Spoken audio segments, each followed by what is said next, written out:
콘크리트의 기본 개념. 우리가 강도 설계법에서 이 부등식, 즉 설계 강도, 극한 강도가 커야 된다. 하중 증가에 따라서 부재의 변형이 증가하여 휨균열이 발생하고 외력이 부재의 저항 능력을 넘어서면 파괴가 일어납니다. 휨의 파괴하기 상태, 즉 사용하중 수준에서 과도한 균열과 파괴가 일어나지 않도록 작용하중과 응력이 저항할 수 있는 적절한 안전율과 보유 강도를 갖는 단면을 설계해야 된다. 이런 원론적인 내용, 당연하지. 휨 설계라는 게 어떤 제가 생각하고자 하는 구조 부재나 구조물에 하중이 가해져서 얘가 휨을 발생시키면 그 휨에 대한 저항 능력이 가해지고 있는 것보다 크게 만들면 되는 거잖아. 그러면 그렇게 설계하기 위해서 우리가 알고 있어야 될 기본 개념, 파괴에 대한 모드, 이런 것들은 어떨까? 그걸 먼저 생각합니다. 휨이라고 하는 거는 구조 부재가 이렇게 휨다라고 이렇게 하면 우리가 아랫부분에 인장이 걸리니까 인장이 있는 부분에다 철근을 집어넣잖아. 그러면 휨 하중이 작용을 하게 되면 아랫부분에 있는 철근에 우리가 철근의 응력 변형률 관계식에서 기대할 수 있었던 그 연성을 철근 콘크리트 구조물에서 휨 거동을 할 때 그 연성을 기대하기 하고 설계를 하는 거잖아. 콘크리트 안에 철근을 집어넣는데 이 철근, 배근한 철근의 이러한 연성, 덕틸리티는 누리지 못한 채 그 안에 철근이 들어가 있지만 콘크리트가 파괴가 돼서 추상적으로 파괴가 되는 건 우리가 원하지 않는 시나리오잖아. 그럼 어떻게 하면 그 안에 있는 철근이 먼저 항복을 해서 그러한 연성을 우리가 원하는 만큼 제공해 줄 수 있는지 이런 것들을 우리가 보장받고 보증받고 싶은 건 당연한 거잖아. 그치? 또 설계를 할 때. 그 얘기를 하려고 하는 겁니다. 그러나 이미 우리는 우리의 기준에 너무나 많은 가정을 해왔어. 예를 들면 다 알고 있는 거라는 건 철근과 콘크리트의 변형률은 중립축에서부터의 거리에 직접 비례해. 이게 사실은 우리의 해석을 되게 편하게 해줬잖아. Plane sections remain plane. 베를누이의 정리. 하중을 받기 전에 평면이었던 이 단면은 하중을 받고 곡률이 생겨서 변형이 생긴 이후에도 평면에 이른다는 이 조건이 중립축에서부터 떨어진 위치에서의 변형률을 다 계산할 수 있게 해줬고 그 변형률이 계산이 되니까 응력이 계산이 되고 평형 조건식에서 우리가 원하는 걸 다 계산했잖아. 아주 편했어. 그러나 이거는 우리가 우리의 편리성을 위해서 책정한 가정 중에 하나였잖아. 그치? 두 번째, 콘크리트의 극한 변형률은 0.003으로 한다. 그 이상이 될 수도 있고 그 이하가 될 수도 있잖아.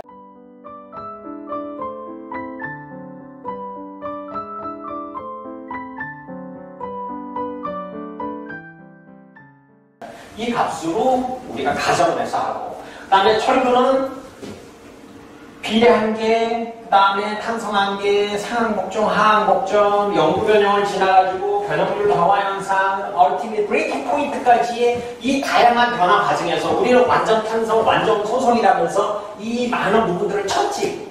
그래서 우리가 원하는 만큼 가정으로 이쪽은 완전 탄성이고 딱 항복되는 순간은 완전 소성으로 가는 바일리니어로 가정하자라고 우리는 서로 약속을 한 거잖아.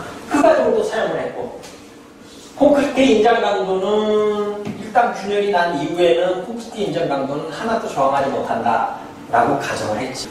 마지막 콘크리트 응력 분포는 편의상 우리는 포물선으로 생각했지만 강도가 커지면서 역삼각형이 될 수도 있고 사다리꼴로 갈 수도 있고 계산상의 편의를 위해서 등가는 직사각형 응력 블록으로 쓰자고 가정을 한 거잖아.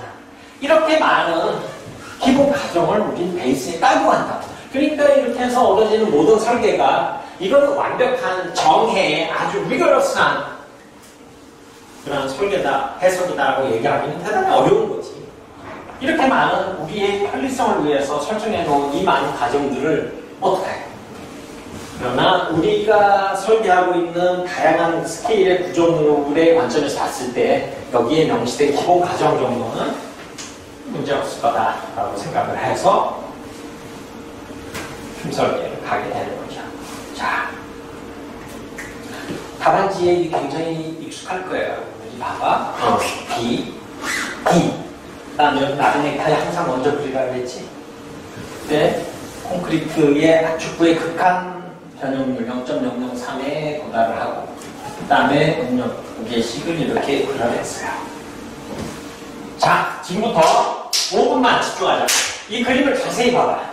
자세히 보면 여기가 콘크리트의 압축 변형률인 0.003에 도달할 때 여기 배근된 철근이 자기의 항복 변형률에 도달하는 그 아이디어라. 그게 언제인지 나도 모르고 얼마만큼 철근이 들어가야 되는지 모르고 얼마만큼 하중에 올라가야 그 상태가 되는지 모르지만 어떤 아이디어란 이상적인 그게 언제라고 얘기할 수 없는 어떤 순간 여기가 0.003 콘크리트의 극한 압축 변형률에 도달하면서 철근은 자기 항복 변형률에 도달하는 그러한 절묘한 순간이 있게 되지. 그러한 절묘한 순간에 변형률독을 그려보면 이렇게 되고 그때의 아래천자 B는 밸런스.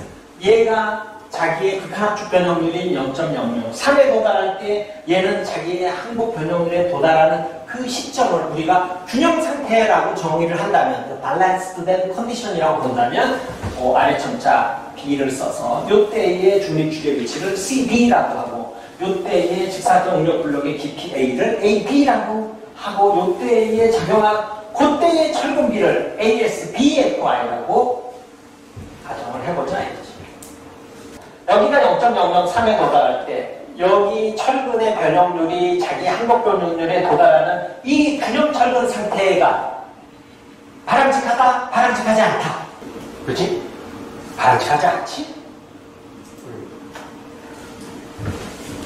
0.003에 콘크리트는 도달하고 자기의 극한 압축 변형률 상태에 도달하고 철근은 자기의 항복 변형률에 도달하는 저 상태는 설계자의 입장에서는 콘크리트도 자기의 한계까지 능력을 발휘했고 철근도 자기의 한계까지 능력을 발휘했기 때문에 재료의 활용 측면에서는 퍼펙트한 거잖아. 거의 완벽한 아이디어라는 순간이 되는 거죠. 그런데 여러분들은 왜 바람직하지 않다고 썼을까? 물론 여기에 요거를 그냥 눈치 빠르게 보고 바람직하지 않다라고 했을 수도 있겠지만 왜 바람직하지 않다라고 생각을 해요? 왜 바람직하지 않은 거야? 자, 퍼즐을 하나하나 맞춰가 볼까? 어떻게? 0.003에 도달하고 항복 변형률에 도달하고 균형 상태라고 우리가 말로 표현하면서 내가 여러분들과 같이 학부 때는 우리는 평형 상태라고 배웠어요. 영어는 똑같이 밸런스되었는데 콘크리트 파괴를 미리 알 수 없게 됩니다. 어느 쪽 파괴가 더 좋은 건데 그러면 이렇게 얘가 자기의 극한 압축 변형률에 도달을 해서 깨질 거 아니야. 여기에 자기 항복 변형률이 도달했으니까 나 항복! 이제 네가 뭘 공격해도 난 너한테 더 이상 버틸 수가 없어 라고 선언하는 거잖아. 그러면 재료적인 활용 측면에서는 퍼펙트한데 바람직하지 않다. 안정적인 측면에서 문제가 있다. 콘크리트 파괴를 미리 알 수가 없게 된다. 그 얘기는 무슨 얘기야? 우리는 여기가 0.003에 도달하고 얘가 자기 항복 변형률에 도달을 하는 그 시점이 균형 변형을 살 텐데 사실은 파괴의 관점에서 얘하고 누가 빨리 오는 게 좋아? 누가 빨리 오는 게 좋아요? 철근이 빨리 오는 게 좋습니다. 그것은 무슨 얘기야?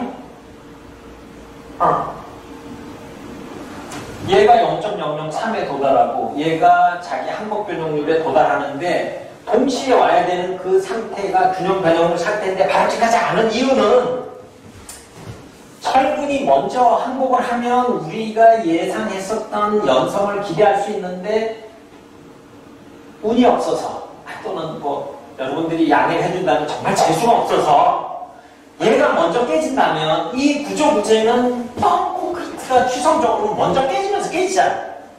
그러니까 우리가 이런 구조물을 설계할 때 해야 되는 것. 그렇지. 연성적인 거도 철근이 파괴하더라도 더 강하기 때문에 콘크리트 파괴보다는 철근 파괴가 먼저 오는 것이 좋습니다. 그러려면 어떻게 그걸 우리가 보장해줘야 돼? 얘보다 얘가 먼저 오는 거예요. 즉 콘크리트가 자기의 0.003에 도달하기 전에 철근이 먼저 자기의 항복 변형률에 도달하게끔 어떻게 여러분들이 해줄 거야? 이제 요 균형적인 상태에서 그때의 균형적인 상태에 들어가 있는 이 철근의 비를 균형 철근 비라고 얘기해. 균형 철근 상태. 그런데 얘가 콘크리트가 0.003에 먼저 도달하기 전에 얘가 엡실론 Y에 먼저 도달하게 하기 위해서는 균형 철근 상태보다 철근을 더 넣어야 돼요? 덜 넣어야 돼요? 얘가 0.003에 도달하고 얘가 엡실론 Y에 도달하는 그 순간이 균형 철근 상태인데 여러분들이 분명히 얘기했어. 철근이 먼저 항복하는 게 더 좋다 그랬잖아요. 그러려면 균형 철근 상태에 들어가 있는 철근의 양보다 철근을 더 넣는 게 좋아? 덜 넣는 게 좋아?